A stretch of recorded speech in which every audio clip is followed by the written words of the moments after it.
Assalamualaikum warahmatullahi wabarakatuh.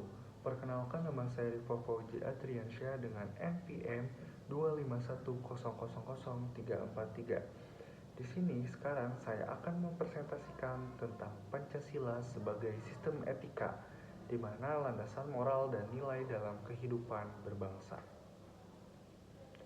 Yang pertama yaitu pengertian Pancasila sebagai sistem etika.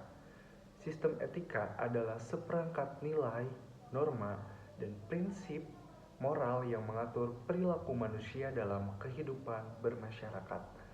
Pancasila sebagai sistem etika berarti Pancasila berfungsi sebagai pedoman moral dan tingkah laku yang mengatur hubungan dengan manusia dengan Tuhan Yang Maha Esa. Itu yang pertama. Yang kedua, manusia dengan sesama manusia. Yang ketiga adalah manusia dengan lingkungan dan alam. Dan yang terakhir adalah manusia dengan dirinya sendiri. Selanjutnya kita langsung ngebahas tentang Pancasila sebagai sistem etika ke Pancasilanya langsung, ke 5 sila Pancasila.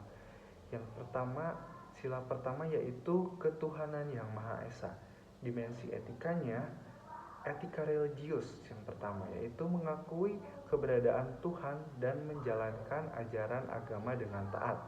Yang kedua yaitu toleransi beragama, di mana menghormati dan tidak memaksakan keyakinan kepada orang lain. Dan yang terakhir adalah spiritualitas, di mana mengembangkan nilai-nilai luhur dalam kehidupan sehari-hari. Implementasinya di sini adalah menjalankan ibadah sesuai agama, menghormati tempat ibadah agama orang lain, dan menjunjung tinggi kerukunan antar umat beragama. Lalu selanjutnya adalah sila kedua, yaitu kemanusiaan yang adil dan beradab. Dimensi etikanya di sini yang pertama adalah humanisme, di mana mengakui martabat dan hak asasi setiap manusia. Yang kedua yaitu keadilan sosial, di mana memperlakukan semua orang secara adil tanpa diskriminasi. Dan yang ketiga adalah peradaban, di mana berperilaku santun, sopan, dan menghargai harkat manusia. Implementasinya di sini adalah menghindari kekerasan, tidak melakukan diskriminasi sara, serta membantu sesama manusia yang membutuhkan dan menjunjung tinggi hak asasi manusia. Pembahasan selanjutnya yaitu sila ketiga, Persatuan Indonesia. Dimensi etikanya di sini adalah manusia harus nasionalisme, di mana mencintai tanah air dan mengutamakan kepentingan bangsa di atas kepentingan lainnya. Lalu yang kedua adalah solidaritas, yaitu mengembangkan sikap kebersamaan dan gotong royong. Lalu yang ketiga adalah integritas bangsa, di mana menjaga persatuan di tengah keberagaman bangsa Indonesia. Implementasinya di sini adalah tidak terprovokasi perpecahan, menghargai keberagaman budaya, menggunakan bahasa Indonesia yang baik, dan mengutamakan kepentingan bersama di atas kepentingan yang lainnya. Selanjutnya sila keempat yaitu kerakyatan yang dipimpin oleh hikmat kebijaksanaan dalam permusyawaratan perwakilan. Di sini dimensi etikanya yaitu demokrasi deliberatif, yaitu mengambil keputusan melalui musyawarah dan mufakat. Lalu yang kedua adalah kebijaksanaan, di mana menggunakan akal sehat dan pertimbangan yang matang dalam mengambil suatu langkah.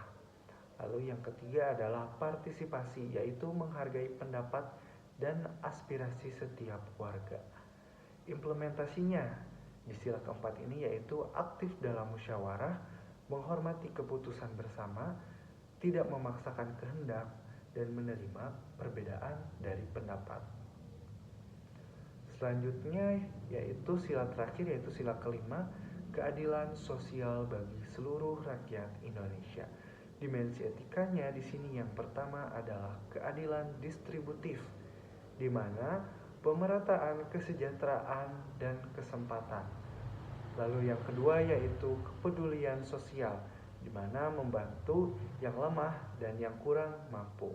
Lalu yang terakhir, etos kerja, yaitu bekerja keras untuk kemajuan bersama. Implementasi yang dapat diterapkan dari sila kelima ini adalah tidak bersikap eksploitatif, berbagi rezeki dengan sesama, menghargai hasil kerja keras orang lain, dan tidak hidup mewah di tengah kemiskinan yang ada di Indonesia. Selanjutnya, hierarki dan kesatuan sistem etika Pancasila.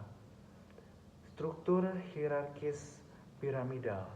Yang pertama, sila pertama menjadi basis spiritual yang melandasi keempat sila lainnya. Yang kedua yaitu diinspirasi oleh nilai ketuhanan dan mendasari sila berikutnya.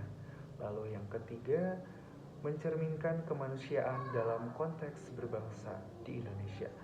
Lalu yang keempat, sila keempat adalah cara mewujudkan persatuan secara demokratis.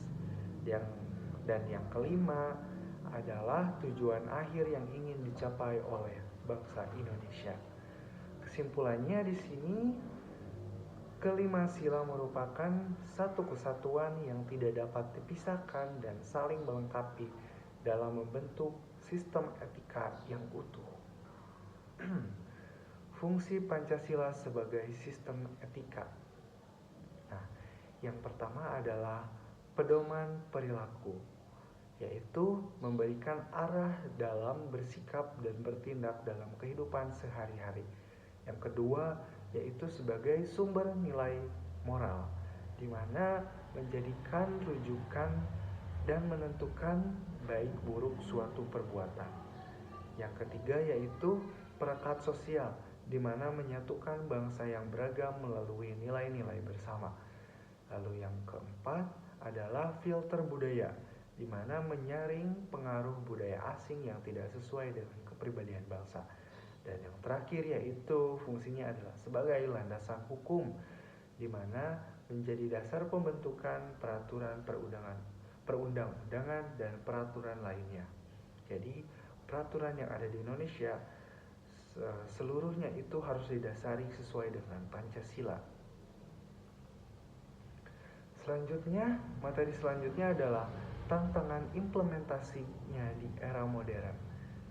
Tantangannya yang pertama adalah pengaruh globalisasi dan westernisasi. Yang kedua adalah meningkatnya individualisme dan materialisme. Selanjutnya yang ketiga adalah intoleransi dan radikalisme. Selanjutnya korupsi dan penyalahgunaan kekuasaan, dan yang terakhir ketimpangan sosial dan ekonomi. Nah, di sini juga ada solusinya, yaitu yang pertama sudah jelas dengan pendidikan karakter berbasis Pancasila sejak dini. Yang kedua adalah keteladanan dari pemimpin dan tokoh masyarakat. Contohnya yang sekarang itu udah banyak seperti kayak KDM. Terus mulai muncul banyak pemimpin-pemimpin yang menunjukkan sikap Pancasila gitu di era digital ini. Terus yang ketiga selanjutnya adalah penguatan dialog antar budaya dan agama. Dan yang terakhir adalah penegakan hukum yang adil dan konsisten. Kesimpulannya dari materi ini, Pancasila sebagai sistem etika merupakan perpaduan moral yang komprehensif bagi bangsa Indonesia dalam yang pertama, menjalankan kehidupan spiritualitas dan beragama. Yang kedua adalah menjunjung tinggi nilai-nilai kemanusiaan. Yang ketiga, membangun persatuan dalam keberagaman. Selanjutnya, berdemokrasi secara bijaksana dan bermartabat. Dan yang terakhir adalah mewujudkan keadilan sosial bagi seluruh rakyat Indonesia. Sekian mungkin yang dapat saya sampaikan dari materi Pancasila sebagai sistem etika. Terima kasih sudah mendengarkan, dan saya mengajak kepada rekan-rekan semua yang menonton video ini, mari bersama-sama mengamalkan nilai-nilai Pancasila dalam kehidupan sehari-hari. Terima kasih semuanya.